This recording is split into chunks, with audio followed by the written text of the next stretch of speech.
Assalamualaikum warahmatullahi wabarakatuh. Sahabat Histori Islam, manusia menjalani kehidupan di alam dunia dan menjalani perjalanan menuju ke akhirat.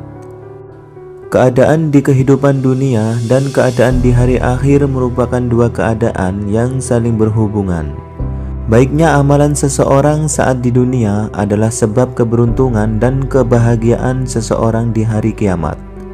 Begitu pula sebaliknya, buruknya amalan seseorang semasa di dunia adalah sebab kerugian dan kebinasaannya di hari kiamat. Salat merupakan amalan utama yang Allah Ta'ala wajibkan kepada hambanya untuk dikerjakan sebanyak 5 kali dalam sehari semalam selama hidupnya di dunia. Barang siapa menjaga salatnya dengan baik, mempunyai perhatian lebih, senantiasa memelihara kualitas, mengerjakan pada waktunya, menjaga syarat-syarat rukun dan wajib sholatnya, maka di hari kiamat dia akan dimudahkan keadaannya oleh Allah Subhanahu wa Ta'ala. Adapun orang yang semasa hidupnya meremehkan, tidak perhatian, tidak bersungguh-sungguh, tidak menjaga syarat rukun dan wajib sholatnya, maka di hari kiamat dia akan mendapati keadaan yang sangat sulit baginya. Imam Tirmizi dan An-Nasai meriwayatkan sebuah hadis dari Huraj bin Qabisah. Beliau berkata, "Aku mendatangi kota Madinah dan meminta kepada Allah agar memberiku teman yang soleh. Lalu aku duduk dengan Abu Hurairah radhiyallahu anhu, dan aku berkata kepadanya, 'Wahai Abu Hurairah, aku telah meminta kepada Allah Azza wa Jalla agar mengaruniakan kepadaku teman yang soleh.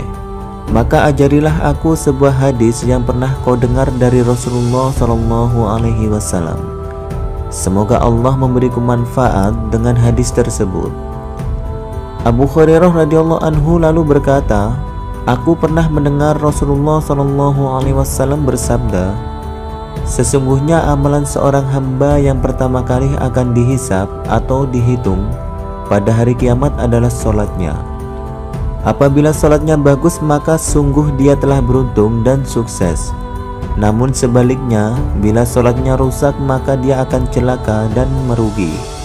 Hadis riwayat Tirmizi nomor 413 dan An-Nasai nomor 465.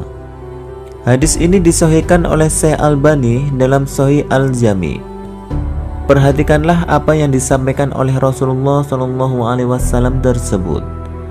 Bagus atau tidaknya sholat seseorang akan menyebabkan keberuntungan atau ruginya dia di hari kiamat kelak. Orang yang menyanyiakan dan meremehkan sholatnya, berarti dia telah memposisikan dirinya menjadi orang yang merugi dan celaka saat di hari kiamat kelak. Saat itulah dia akan menyesali masa lalunya, sebuah penyesalan yang tak bermanfaat sedikit pun bagi dirinya. Kemudian dalam hadis lain, Imam Ahmad meriwayatkan sebuah hadis dalam kitab Musnad dari Abdullah bin Amru bin Al-Ash radhiyallahu anhuma. Nabi Muhammad SAW telah bersabda, "Barang siapa menjaga salatnya, maka dia akan mendapatkan cahaya, bukti dan keselamatan pada hari kiamat. Dan barang siapa tidak menjaga salatnya, maka dia tidak akan mendapatkan cahaya, bukti dan keselamatan, dan kelak pada hari kiamat dia akan dikumpulkan bersama Qarun, Fir'aun, Haman, dan Ubay bin Khalaf." Hadis ini terdapat dalam kitab Musnad nomor 6576. Syekh bin Abbas mengatakan bahwa hadis ini diriwayatkan dengan sanad yang hasan. Sahabat Histori Islam, dapat diambil pelajaran dari hadis tersebut bahwa siapapun yang menyanyiakan sholatnya, berarti dia telah mengukuhkan dirinya untuk dikumpulkan di padang mahsyar bersama dengan para tokoh kekufuran dan kebatilan. Apabila seseorang semasa hidupnya telah merelakan dirinya sibuk dengan senda gurau, kebatilan, kesesatan, kefasikan, dan mengikuti para tokoh sesat dan menyerukan kerusakan, maka di hari kiamat kelak akan dikumpulkan bersama dengan orang-orang semacam dirinya itu. Allah Subhanahu wa Ta'ala telah berfirman, "Kepada para malaikat diperintahkan Kumpulkanlah orang-orang zalim beserta teman sejawat mereka dan sembahan-sembahan yang senantiasa mereka sembah. Al-Quran Surat As-Saffat ayat 22. Dalam ayat tersebut Allah Ta'ala kembali menegaskan bahwa di hari kiamat seseorang akan dikumpulkan bersama dengan orang-orang yang semisal dengan dirinya semasa di dunia. Apabila semasa di dunia dia merupakan orang senantiasa menjaga sholatnya di masjid, maka Allah Ta'ala akan memuliakannya dengan mengumpulkannya bersama orang-orang senantiasa menjaga sholatnya, yang senantiasa mentaati Allah Ta'ala, dan mengumpulkannya bersama para nabi dan orang-orang soleh. Adapun orang-orang yang enggan, yakni orang-orang semasa hidupnya terlalaikan dari sholatnya oleh kefasikan, kesesatan, kesia-siaan, dan kebatilan, maka dia akan dikumpulkan bersama orang-orang yang semisalnya, yakni orang-orang yang juga melalaikan sholatnya. Rasulullah SAW pernah bersabda, semua umatku akan masuk ke dalam surga kecuali orang-orang yang enggan. Kemudian para sahabat bertanya, wahai Rasulullah, siapakah orang yang enggan tersebut? Kemudian Rasulullah SAW bersabda, barang siapa yang mentaatiku, dia akan masuk ke dalam surga. Dan barang siapa yang menyelisihiku, maka sungguh dialah orang yang enggan. Hadis riwayat Bukhari nomor 7280. Bayangkan keadaan di hari kiamat, hari yang sangat genting dan mengerikan. Pada hari itu manusia akan berdiri yang seharinya sekadar dengan 50.000 tahun. Sahabat histori Islam, oleh karena itu sudah seharusnya kita senantiasa bertakwa kepada Allah Ta'ala dalam perkara sholat ini. Perkara sholat ini merupakan perkara yang agung di sisi Allah Ta'ala, sehingga apabila kita mengagungkan perkara sholat ini, maka Allah Ta'ala akan mengagungkan urusan kita di sisinya, dan Allah Ta'ala akan memberikan kepada kita kedudukan yang tinggi. Jangan sampai kita menyia-nyiakan sholat, karena menyia-nyiakan sholat merupakan kerugian yang nyata.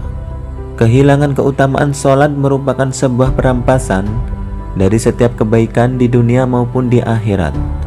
Orang-orang seperti itulah yang akan mendapatkan kerugian, kerendahan, dan kehinaan. Dia lebih memilih untuk melalaikan sholatnya daripada mendapatkan kebaikan dan keutamaan dari Allah Ta'ala. Kebaikan dan keutamaan yang manakah yang bisa diharapkan jika sholat yang menjadi penghubung antara dia dengan Allah saja dilalaikan? Mungkin selama ini kita sering mendengar nasihat-nasihat terkait sholat seperti ini, bahkan bertahun-tahun dan dalam waktu yang lama.